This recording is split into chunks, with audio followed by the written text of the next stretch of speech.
A paz do Senhor Jesus, meu irmão, minha irmã, seja muito bem-vindo ao canal Devocional do Herdeiro. Quem vos fala é o irmão Marcos Vinícius e eu estou aqui nesse propósito de leitura da palavra do Senhor juntamente com vocês até o final do ano de 2026. Nós estamos seguindo um cronograma de leitura indicado pela Sociedade Bíblica do Brasil e hoje nós estamos no 8º dia de leitura, hoje 8 de janeiro. Nós vamos fazer uma oração para começar a leitura da palavra do Senhor, guiados pelo Espírito Santo de Deus. Eu te convido para orar nesse momento. Oremos. Pai querido, Pai amado, em nome do Senhor Jesus, Espírito Santo, nós te apresentamos esse momento de leitura da tua palavra, bom Deus. Em nome do Senhor Jesus, nos instrui, abre a nossa mente para o entendimento da tua palavra e que nós possamos crescer e aprender e viver, Pai, a plenitude daquilo que a sua palavra tem para nós, que o Senhor tem para nossas vidas. Isso é o que eu te peço em nome do Pai, do Filho e do Espírito Santo de Deus. Amém, amém e amém. Lucas capítulo 9. As instruções para os 12. Tendo Jesus convocado os 12, deu-lhes poder e autoridade sobre todos os demônios e para curar doenças. Também os enviou a pregar o reino de Deus e a curar os enfermos. E disse-lhes: não levem nada para o caminho, nem bordão, nem sacola, nem pão, nem dinheiro. Vocês também não devem ter 2 túnicas. Na casa em que vocês entrarem, fiquem ali até saírem daquele lugar. E onde quer que não receberem vocês, ao saírem daquela cidade, sacudam o pó dos pés em testemunho contra eles. Então, saindo, percorriam todas as aldeias, anunciando o evangelho e fazendo curas por toda a parte. A dúvida de Herodes. Ora, o tetrarca Herodes soube de tudo o que se passava e ficou perplexo, porque alguns diziam: João ressuscitou dentre os mortos. Outros diziam: Elias apareceu. E ainda outros diziam: um dos antigos profetas ressuscitou. Herodes, porém, disse: eu mandei decapitar João. Quem então é este a respeito do qual tenho ouvido tais coisas? E se esforçava para vê-lo.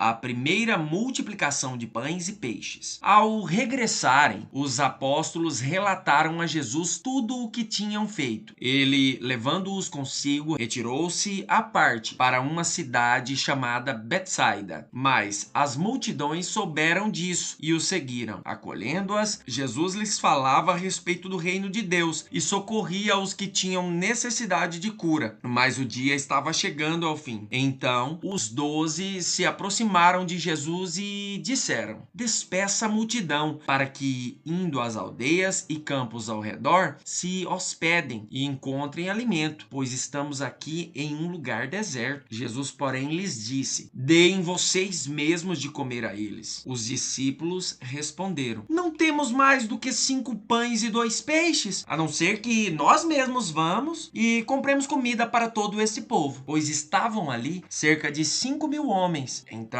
Jesus disse aos seus discípulos: façam com que se assentem em grupos de 50. Eles atenderam, fazendo com que todos se assentassem. E Jesus, pegando os 5 pães e 2 peixes, erguendo os olhos para os céus, os abençoou, partiu e deu aos discípulos para que os distribuíssem entre o povo. Todos comeram e se fartaram, e dos pedaços que sobraram foram recolhidos 12 cestos. A confissão de Pedro. Jesus prediz a própria morte. E aconteceu que, enquanto Jesus estava orando em particular, achavam-se presentes os discípulos, a quem perguntou: quem as multidões dizem que eu sou? Eles responderam: uns dizem que é João Batista, outros dizem que é Elias e ainda outros dizem que um dos antigos profetas que ressuscitou. Então Jesus perguntou: e vocês, quem dizem que eu sou? Respondendo, Pedro disse: o Cristo de Deus.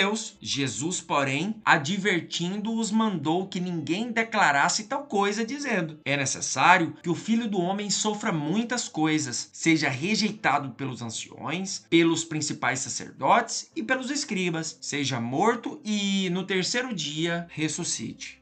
tome a sua cruz. Jesus dizia a todos: se alguém quer vir após mim, negue-se a si mesmo dia a dia, tome a sua cruz e siga-me. Pois quem quiser salvar a sua vida, a perderá. E quem perder a vida por minha causa, esse a salvará. De que adianta uma pessoa ganhar o mundo inteiro se vier a perder-se ou causar dano a si mesma? Pois quem se envergonhar de mim e das minhas palavras, dele se envergonhará o Filho do Homem, quando vier na sua glória e na glória do Pai e dos santos anjos. Em verdade lhes digo que alguns dos que aqui se encontram não passarão pela morte até que vejam o reino de Deus. Gênesis capítulo 15. Deus faz uma aliança com Abrão. Depois destes acontecimentos, a palavra do Senhor veio a Abrão numa visão dizendo: não tenha medo, Abrão. Eu sou o seu escudo e lhe darei uma grande recompensa. Abrão respondeu: Senhor Deus, que me darás se continuo sem filhos e o herdeiro da minha casa é o Damasceno Eliezer? Abrão continuou: tu não me deste descendência, e um servo nascido na minha casa será o meu herdeiro. Eis que a palavra do Senhor veio a ele dizendo: este não será o seu herdeiro, pelo contrário, aquele que será gerado por você, esse será o seu herdeiro. Então o Senhor levou-o para fora e disse: olhe para os céus e conte as estrelas, se puder contá-las. E lhe disse: assim será a sua posteridade. Abrão creu no Senhor, e isso lhe foi atribuído para a justiça. O Senhor disse também: eu sou o Senhor que te tirei de Ur dos Caldeus para lhe dar essa terra como herança. Mas Abrão perguntou: Senhor Deus, como saberei que vou herdar essa terra? O Senhor respondeu: traga-me uma novilha, uma cabra e um cordeiro, cada qual de 3 anos, uma rolinha e um pombo. Abrão trouxe todos esses animais, cortou-os pelo meio e pôs as metades, umas diante das outras. As aves, porém, não cortou pelo meio. Aves de rapina desciam sobre os cadáveres, porém Abrão as enxotava. Ao pôr do sol, um profundo sono caiu sobre Abrão, e grande pavor e densas trevas tomaram conta dele. Então o Senhor lhe disse: fique sabendo com certeza que a sua posteridade será peregrina em terra alheia, será conduzida à escravidão e será afligida durante 400 anos. Mas eu castigarei a nação que os escravizar. Depois eles sairão com muitas riquezas, e você irá para junto de seus pais em paz. Será sepultado em boa velhice. Na 4ª geração voltarão para cá, porque a medida da iniquidade dos amorreus ainda não se encheu. Quando o sol se pôs e houve densas trevas, eis que um fogareiro fumegante e uma tocha de fogo passaram entre aqueles pedaços dos animais. Naquele mesmo dia, o Senhor fez aliança com Abrão, dizendo: a sua descendência desta terra, desde o rio do Egito até o grande rio Eufrates, a terra dos queneus, dos quenezeus, dos cadmoneus, dos heteus, dos ferezeus, dos rafaíns, dos amorreus, dos cananeus, dos girgazeus e dos jebuseus. Salmos 8. A glória divina e a dignidade do Filho do Homem. Ao mestre de canto, segundo a melodia, os lagares. Salmo de Davi. Ó Senhor, Senhor nosso, como é magnífico o teu nome em toda a terra, pois pusestes no céu a tua majestade. Da boca de pequeninos e crianças de peito suscitastes força, por causa dos teus adversários, para fazeres emudecer o inimigo e o vingador. Quando contemplo os teus céus, obra dos teus dedos, e a lua e as estrelas que estabeleceste, que é o homem, para que dele te lembres, e o filho do homem, para que o visites. Fizeste-o, no entanto, por um pouco menor do que Deus, e de glória e de honra o coroaste. Deste-lhe domínio sobre as obras da tua mão, e sob os teus pés tudo lhe puseste: ovelhas e bois, todos, e também os animais do campo, as aves do céu, os peixes do mar, e tudo o que percorre as veredas do mar. Ó Senhor, Senhor nosso, como é magnífico o teu nome em toda a terra. Glória a Deus, meu irmão. Mais um dia nós terminamos a nossa leitura. Leitura concluída para a honra e glória do Senhor Jesus. Hoje, 8º dia de leitura. Parabéns para você, meu irmão, que tem persistido e tem perseverado junto comigo. Eu sei que não é fácil, porque muita coisa aparece para nos desfocar daquilo que realmente interessa, que é consumir a palavra do Senhor todos os dias, ouvir a palavra do Senhor todos os dias e nos alimentar desse alimento que pode alimentar a nossa alma e saciar a nossa sede. Eu louvo a Deus pela sua vida. Vamos orar para finalizar. Pai querido, Pai amado, em nome do Senhor Jesus, bom Deus, eu te agradeço pela vida do meu irmão, da minha irmã, que chegou até aqui, Pai, nesse devocional diário. Ô, Pai querido, em nome do Senhor Jesus, guarda e livra, Pai, de todo mal. Continua através do Teu Espírito Santo nos ensinando e nos capacitando. Isso é o que eu te peço em nome do Pai, do Filho e do Espírito Santo de Deus. Amém. E até a próxima leitura, se Deus quiser.